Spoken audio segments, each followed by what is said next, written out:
के कमेंट है और एक जगह हमारे यूट्यूब के कमेंट है, मतलब एप्लीकेशन पे भी लाइव, यूट्यूब पे भी। और अच्छा, बहुत बढ़िया। मिनरवा मिल्स मामला 1980। मिनरवा मिल्स बात 1980। देखो इस केस में क्या हुआ, इस केस की कहानी को समझे आप। इस केस में ये हुआ मित्रों, मिनरवा मिल्स एक मिल है, यानी एक मिल समझते हो, मिल जैसे मिल कहते हैं ना, तो एक प्रकार से आप ये कह सकते हैं मिनरवा मिल एक मिल थी, जिसे आप मिल कहते हैं। सरकार इस मिल को नेशनलाइज करना चाहती थी, सरकार इस मिल का राष्ट्रीयकरण करना चाहती थी। आप लोगों ने सुना होगा सरकार बहुत चीजों का राष्ट्रीयकरण कर रही थी उस समय, बैंक वगैरह का। सरकार इस मिल का राष्ट्रीयकरण करना चाहती थी। अरे सुन ध्यान से, सरकार इस मिल का राष्ट्रीयकरण करना चाहती थी। मिल मालिक ने कहा कि मेरी संपत्ति को सरकार राष्ट्रीयकृत कैसे कर सकती है। भाई मिल मालिक ने सिंपल बात, राइट टू प्रॉपर्टी का केस आया, तो सुप्रीम कोर्ट के सामने केस गया मिनरवा मिल्स का कि सरकार इसकी संपत्ति को राष्ट्रीयकृत कर सकती है कि नहीं कर सकती। अब राइट टू प्रॉपर्टी के केस में सुप्रीम कोर्ट ने सीधी बात है कि सरकार कर सकती है, लेकिन हर केस में सुप्रीम कोर्ट ने एक नई चीज का जजमेंट दे दिया। इस मिनरवा मिल्स केस में दो बातें गई। इस मिनरवा मिल्स केस में सबसे पहली एक बात गई, आप जानते हैं कि हमारी सरकार ने एक अमेंडमेंट किया था संविधान में, या आर्टिकल आपने देखा होगा, इसमें लिखा है कि हमारे देश में जो डीपीएसपी हैं, आप देखोगे हमारे देश में जो डीपीएसपी हैं, कौन सा डीपीएसपी, 39B और 39C।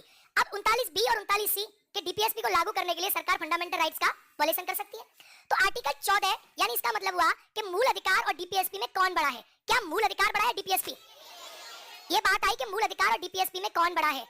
जब मूल अधिकार और डीपीएसपी में कौन बड़ा वाली बात आएगी, सुप्रीम कोर्ट के सामने केस गया, क्योंकि मूल अधिकार संपत्ति, DPSP equal distribution. Supreme court ने बहुत साफ कह दिया, सुप्रीम कोर्ट ने कहा कि भैया मूल अधिकार और डीपीएसपी में कोई बड़ा नहीं है। सुप्रीम कोर्ट ने साफ कह दिया कि फंडामेंटल राइट्स और डीपीएसपी ये एक सिक्के के दो पहलू हैं। एक सिक्के के, जब आप मेंस वगैरह में पढ़ते हो तो जैसे सुप्रीम कभी कभी कहते हो डीपीएसपी बड़ा है, 39BC बड़ा है, लेकिन सुप्रीम कोर्ट ने ये बाद में क्लियर कर दिया 1980 में कि डीपीएसपी और फंडामेंटल राइट्स एक सिक्के के दो पहलू हैं, ना डीपीएसपी बड़ा ना फंडामेंटल राइट बड़ा। अतः सरकार जो है दोनों को बराबर मानकर चलेगी। तो अगर आपसे पूछ ले कि किस बात में ये बात आई कि मौलिक अधिकार और डीपीएसपी बराबर हैं, तो किस में आई?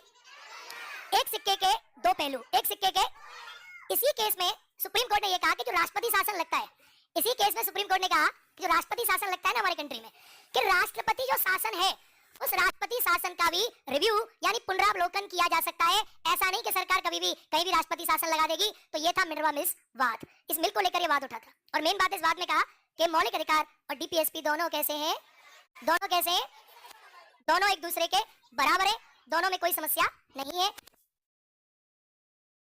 दोनों बराबर है, दोनों में कोई समस्या नहीं है। लिख लिया? मौलिक, इस वाद में सर्वोच्च न्यायालय ने, इस वाद में सर्वोच्च न्यायालय ने, इस वाद में सर्वोच्च न्यायालय ने, इस वाद में सर्वोच्च न्यायालय ने मूल अधिकार और डीपीएसपी को बराबर माना, एक सिक्के के दो पहलू माना। मूल अधिकार और डीपीएसपी को एक सिक्के के दो पहलू माना, मूल अधिकार और डीपीएसपी को एक सिक्के के दो पहलू माना, मूल अधिकार और डीपीएसपी को एक सिक्के के दो पहलू माना। ये केसेस हैं, और केसेस क्या होते हैं कि आपको एक बार ये समझने लें, जैसे हम जो पॉलिटी पढ़ते हैं तो उसमें देखा बीच बीच में कोई केस आता है, अरे हाँ है ना, तो आपको इस केस का इतिहास पता होना चाहिए कि मिनरवा क्या था, मिनरवा मिल्स क्या था। केसेस के इतिहास जानोगे तो पॉलिटी में बीच बीच में आएंगे। बात समझ गए? आपको जानकारी नहीं होगी तो बीच बीच